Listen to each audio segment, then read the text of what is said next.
Hello everyone, welcome to our digital library. I am doctor Khushi Sahu and आज बहुत special day है क्योंकि मेरा बर्थडे है और थोड़े दिन पहले ही रिजल्ट आया है।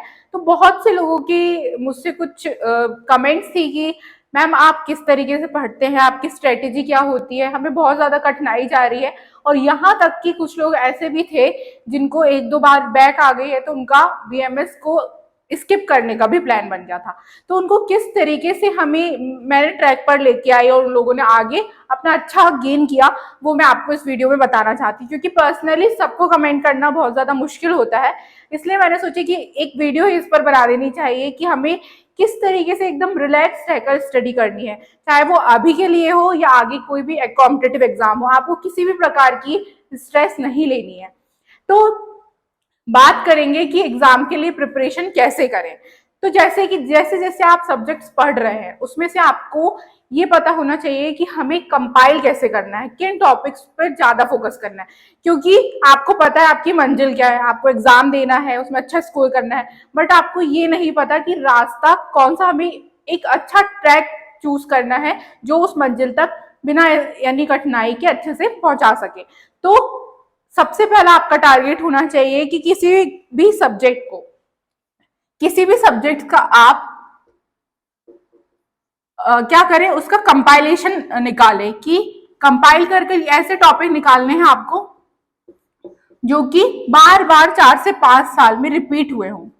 ये होती है स्ट्रेटेजी कुछ अच्छा गेन करने की। क्योंकि पढ़ना सब है, हमको हमारे पास नॉलेज हर एक चीज की होनी चाहिए, बट आपके पास आपके सिलेबस में ऐसे टॉपिक्स हाईलाइटेड होने चाहिए जो बार बार 4 से 5 साल में रिपीट हुए हैं, क्योंकि वो होंगे ही होंगे रिपीट। यदि आप उनको उनके लिए एक अच्छी प्रेजेंटेशन तैयार करते हैं, अच्छे से नोट्स प्रिपेयर करते हैं, तो आप एग्जाम में विदाउट एनी मतलब आप पेन बिना उठाए उसको एकदम आराम से लिख पाएंगे।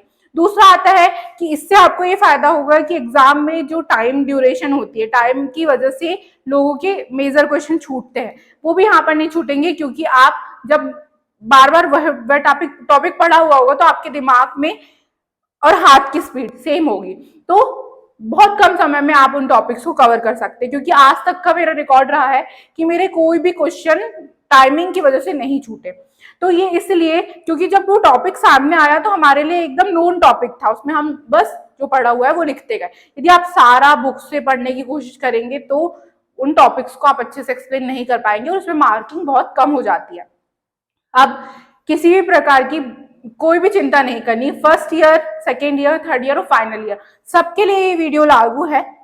अब मैं आपको बताऊंगी। दूसरा क्वेश्चन, मेजर क्वेश्चन ये होता है कि मैम हमको कितने पेजेस भरने हैं, कितने पेजेस भरने चाहिए, आप कितना लिख के आते थे। तो 40 पेज की हमको कॉपी मिलती है। मेरे कभी भी 40 पेज आज तक फर्स्ट सेकेंड थर्ड ईयर में नहीं भरे। ऑल टोटल 40 पेज तक मैं कभी नहीं जा पाती, क्योंकि मेरा टारगेट कभी भी पेज भरना नहीं है। क्यों?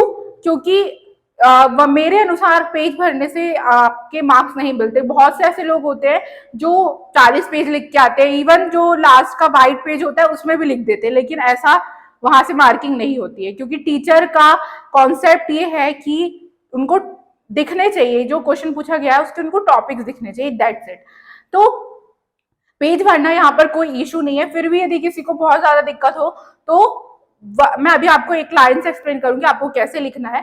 5 मार्क्स में आपको मैक्सिमम 1.5 पेज तक जाना है और 10 मार्क्स में आपको maximum 3 to 4, 3.5 and 4 page maximum, इसके अंदर भी आप कवर कर सकते हैं। मतलब यहाँ तक आपको पहुंचना है तो बहुत अच्छी बात है, इतना आप अपना टॉपिक तैयार रखो। अब हम देखते हैं आपका प्रेजेंटेशन का तरीका होना कैसे चाहिए। बहुत इजी वे में मैं आपको बताऊंगी। जो अभी एनसीआरएसएम का नया सिलेबस आया है उसमें 2 मार्क्स के क्वेश्चन इंक्लूडेड नहीं है, तो लोग इस पे ध्यान ना दे 2 मार्क्स वाला जब मैं एक्सप्लेन करूंगी। लेकिन बाकी जिनके में आना है वो लोग इस बात को समझे। सबसे पहले आता है 1 मार्क्स की क्वेश्चन। प्रेजेंटेशन मस्ट होती है, क्योंकि टीचर को इतनी सारी कॉपी चेक करनी है, वो 1 to 1 लाइन नहीं पढ़ते, ये भी क्लियर बात है। लेकिन उनको किस तरीके से हम प्रेजेंट करें ताकि वो एक बार में देख के आपको मार्क्स दे, वो मैं आपको इस वीडियो में बताऊंगी।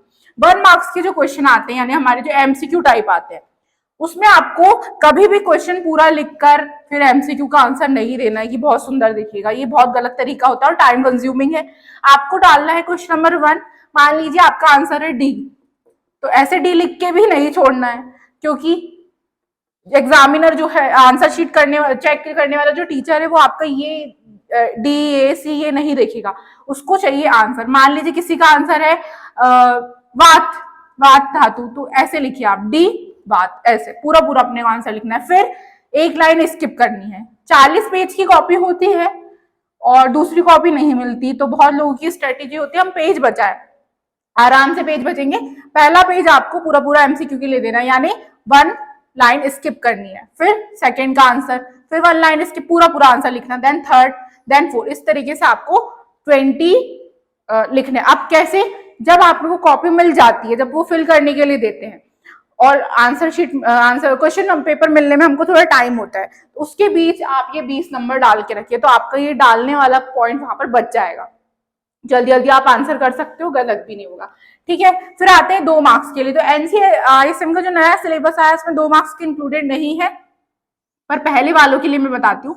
2 मार्क्स का यदि कोई क्वेश्चन आता है तो उसने जितना पूछा है आपको अप टू डेट लिखना। ऐसा नहीं है कि उसमें आप थ्योरी लिखते बैठ रहे हो, मैक्सिमम 2 लाइन में वो आंसर कवर हो जाना चाहिए। यानी किसी के टाइप्स पूछा है तो आप ऐसा मत लिखो कि मान लीजिए उसने आपको किसी चीज के टाइप्स पूछ लिया, प्रमेय के टाइप पूछ लिया, प्रमेय के कितने टोटल 20 टाइप बताए हैं, तो आप ऐसे मत लिख के रखो कि पूरे हम इतना बड़ा हो गया क्वेश्चन कि हम पूरे प्रमेय के नाम लिख रहे हैं। आपको बस लिखना है कि वात, पित्त और कफ, मतलब टोटल होते हैं 20, वात में 4, पित्त में 6 और कफ में 10। नाम तो यदि उसने पूछा होगा कि नाम लिखिए तो आपको नाम लिखना पड़ेगा, नहीं तो अदरवाइज उसने यदि पूछा है कि प्रमेय के कितने भेद है तो 20 लिख के आपको ऐसा एक्सप्लेनेशन दे देना। किसी भी चीज में ऐसा ही होगा। अब कोई श्लोक बेस्ड क्वेश्चन आया है, मैं फर्स्ट ईयर से शुरुआत करूंगी, आगे हर ईयर में आप समझ जाएंगे। यदि कोई फर्स्ट ईयर वाला बच्चा समझ गया तो फिर आप समझ ही जाएंगे। मतलब जैसे मान लीजिए उसने बोला वात के गुण लिखिए, वात के गुण, बस इतना आया 2 मार्क्स में क्वेश्चन। तो आपको यदि श्लोक याद है तो आपको केवल श्लोक लिखकर छोड़ देना है। यदि श्लोक याद नहीं है किसी भी चीज का या आप भूल रहे हो तो बस हिंदी लिखकर, मतलब उसकी हेडिंग डालनी है सबसे पहले कि वात के गुण, ऐसी हेडिंग डालनी है आपको एक लाइन में, देन उसकी हिंदी लिखकर छोड़ देनी है यदि आपको श्लोक याद नहीं है तो। और श्लोक हमेशा आपको ब्लैक पेन से ही जो है वो हाईलाइट करके दिखना चाहिए। अब आते हैं, ये तो 2 मार्क्स की बात हो गई कि कैसे लिखना है, कुछ पॉइंट वाइज क्वेश्चन हो गए, कुछ ये हो गया। अब मान लीजिए आपको कोई ऐसा क्वेश्चन आया है जिसमें एक ही क्वेश्चन में 2 मार्क्स का क्वेश्चन है, जिसमें एक ही क्वेश्चन में 2 चीज पूछ ली गई। अब आपको पहली आ रही है दूसरी नहीं आ रही, तो भी आपको 1 और 2 ऐसे पॉइंट बना के लिखने, यानी 2 पॉइंट। यदि याद है तो ठीक है, या फिर अंदाजन आपको कुछ आसपास का आंसर पता है तो आप वो भी लिख सकते हो। गलत होगा तो वो काट देगा, हो सकता है उनका ध्यान ना जाए, तो ये चीज हमारे लिए यहाँ पर स्कोरिंग होती है। देन आता है 5 मार्क्स के क्वेश्चन में। 5 मार्क्स के क्वेश्चन में हमको क्या करना है, ये हमारा मेजर पॉइंट होता है। तो देखिए 5 मार्क्स के क्वेश्चन में कोई भी ऐसा नहीं होता कि हमें पेज भरना है, 2 से 4 पेज तक जाना है, कोई इशू नहीं है यहाँ पर। जितना उसने आपसे पूछा है उतना आपको एक्सप्लेन करना। मान लीजिए उसने पूछा है वात की निरुक्ति और पर्याय का वर्णन करते हुए, या जो भी रस की निरुक्ति या पर्याय का वर्णन करते हुए उसके कर्म के बारे में लिखिए। अब आप सोचोगे कि कैसे लिखूं मैं इतना सा, ये तो 3 पॉइंट बोला बस। तो आपको क्या करना है, निरुक्ति लिखनी है, ठीक है, दैन उसका श्लोक लिखना है। 5 मार्क्स में मेजर आपका पॉइंट फोकस होना चाहिए श्लोक पर। अब आप बोलोगे श्लोक तो हम कितने याद करें, तो जो मैंने पहला पॉइंट आपको बताई कि मेजर टॉपिक्स जो बार बार आते हैं उनको हाईलाइट कर लीजिए, उनके श्लोक अभी से याद करना स्टार्ट करना है आपको स्टार्टिंग से, तो वो लास्ट तक रिवाइज होते होते हो जाएंगे। अब मैंने बताई निरुक्ति, तो उसके पहले हम श्लोक लिखेंगे, फिर उसकी हिंदी लिखेंगे। फिर सेकंड क्या बोला, पर्याय पूछ लिया था, तो पर्याय आपको एक एक लाइन में पर्याय लिखना है, जैसे मैंने अभी आपको क्विक रिवीजन सीरीज में समझाई थी, तो इस तरीके से पर्याय लिख के उनकी मीनिंग भी समझा देनी है। फिर आता है कर्म, तो कर्म का श्लोक लिखकर उसकी हिंदी मीनिंग समझा देनी है। आराम से 1.5 पेज भरते हैं और आपको 5 में से 4.5 मार्क्स तो फिक्स्ड है। मेरी खुद की ये एक्सपीरियंस है कि मैं ऐसे ही लिख के आई हूँ। अब मान लीजिए उसने 5 मार्क्स से आपसे पूछ लिया कि रस धातु के बारे में बताइए, तो जो 14 पॉइंट मैंने बताई थी उनको आपको शॉर्टकट में एक्सप्लेन करना है। ये इसी तरीके से आपको हर ईयर में लागू करना है। सेकेंड ईयर में कुछ चीज आएगी, थर्ड ईयर में कुछ चीज आएगी। पैटर्न यही होगा कि क्वेश्चंस में अप टू डेट आपको केवल ब्लैक पेन से हेडिंग बनानी है, कि क्या बोल रहा है। जैसे निरुक्ति, ब्लैक पेन से हेडिंग बनेगी अंदर का फिल, ब्लैक पेन से हेडिंग बनेगी पर्याय, अंदर का फिल, फिर कर्म, इसके श्लोक ब्लैक पेन से, देन हिंदी ब्लू पेन से। इस तरीके से आपको लिखना है। और क्वेश्चन खत्म होने के बाद, यानी आंसर खत्म होने के बाद आपको एक लाइन छोड़नी है, और यदि लास्ट में टाइम मिले तो उसमें आप लाइनिंग भी कर सकते हैं, नहीं भी करे तो फिर वो चल जाएगा। अब हम आते हैं सेकेंड ईयर का एक सब्जेक्ट होता है DG2, जो कि बहुत ज्यादा लोग एकदम उसको डेंजर समझते हैं कि इसमें तो गए, हमको ये याद नहीं हो रहा है, इसके पर्याय याद नहीं हो रहा है, इसका ये याद नहीं हो रहा, बॉटनिकल नेम क्या है, फैमिली क्या है, और उसमें पेज कैसे भरे। तो ये बात आप अपने दिमाग में बिठा लीजिए कि DG एक मैथमेटिकल टाइप सब्जेक्ट है। उसमें मैंने वीडियोस ऑलरेडी बना चुकी हूँ, करेक्ट वे टू स्टडी, कैसे आपको पॉइंट्स याद करने, वो भी बन चुका है। सबके लिंक आपको डिस्क्रिप्शन में मिल जाएगी, प्लेलिस्ट मिल जाएगी, और आराम से आप चैनल में देख सकते हैं। लेकिन यहाँ पे मेरा फोकस ये है, यदि आप पुराने ईयर के पेपर देखेंगे जो कि चैनल में ऑलरेडी सॉल्व्ड है सारे 5 से 6 साल के, तो उसमें यदि 5 मार्क्स में उसने वो यदि 5 या 10 मार्क्स में कुछ ऐसे पॉइंट्स पूछ लेता है, समझो उसने 8-10 पॉइंट पूछ लिया, सबसे पहले आपको पेपर में मार्किंग करनी है 1 2 3, कहां पर, क्वेश्चन पेपर में 6 7 ऐसे। उसने कितने 7 पॉइंट पूछा, यानी मेरे इस क्वेश्चन में 7 पॉइंट्स जाएंगे बस। अब आपको सॉल्यूशन जब आप स्टार्ट करोगे, क्वेश्चन नंबर 1 उसने सब पूछ लिया कि आपको आमलकी का गुण धर्म रस विपाक बताते हुए ये लिखना है, तो आपको 1 2 3 4 5 6 7 क्या पूछा है, बॉटनिकल नेम, हेडिंग नाम, फैमिली नाम, पर्याय नाम, इस तरीके से लिखना है। ये होता है केवल सेकेंड ईयर के DG के लिए। इसमें आपको केवल इसमें ही मार्किंग मिलती है, उसमें एकदम वैल्यू बेस्ड। यदि आपके कोई एक पॉइंट स्किप करोगे तो उसमें मार्क्स कट हो जाएंगे। देन हम आते हैं लास्ट जो है हमारा 10 मार्क्स का क्वेश्चन। 10 मार्क्स के क्वेश्चन में हमारा फोकस होना चाहिए कि हमको 7 to 8 मार्क्स मैक्सिमम मिल जाए, ठीक है। तो 10, क्योंकि फुल मार्क्स कभी कोई नहीं देता, इसमें यही कट होने वाले चीज है कि 1 मार्क्स यदि आप MCQ सही करेंगे वो मार्क्स कट नहीं होंगे, 2 मार्क्स के भी ऑलमोस्ट मिलते हैं, लेकिन 5 और 10 मार्क्स में हमारे आंसर ज्यादा गलत होने के चांसेस होते हैं ना, मतलब मार्क्स कटने के चांसेस होते हैं। तो 10 मार्क्स में भी आपको 3 से 4 पेज तक जाना है। तैयारी आपको, जब आप कंटेंट बनाओगे तो आपको तैयारी हमेशा 10 मार्क्स के हिसाब की करनी है। यदि वो 5 मार्क्स में आया तो आप कंटेंट शॉर्ट कर दो, और यदि ज्यादा आया तो उसको बढ़ा दो। आप 2 बार मीनिंग भी एक्सप्लेन कर सकते हो। मान लो आपने श्लोक लिखे, उसकी मीनिंग लिख दीजिए। अब आपको समझ में नहीं आ रहा कि इसको कैसे बढ़ाए, तो अथवा करके एक बीच में अथवा लिखो और उसको कुछ अलग वे में समझाने की कोशिश करो अपने हिसाब से। जरूरी नहीं है बुकिश लैंग्वेज ही लिखी जाए।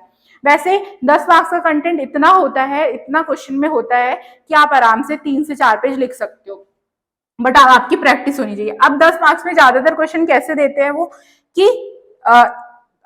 या तो ऐसा क्वेश्चन बनेगा कि आधुनिक और आयुर्वेद के अनुसार समझाओ।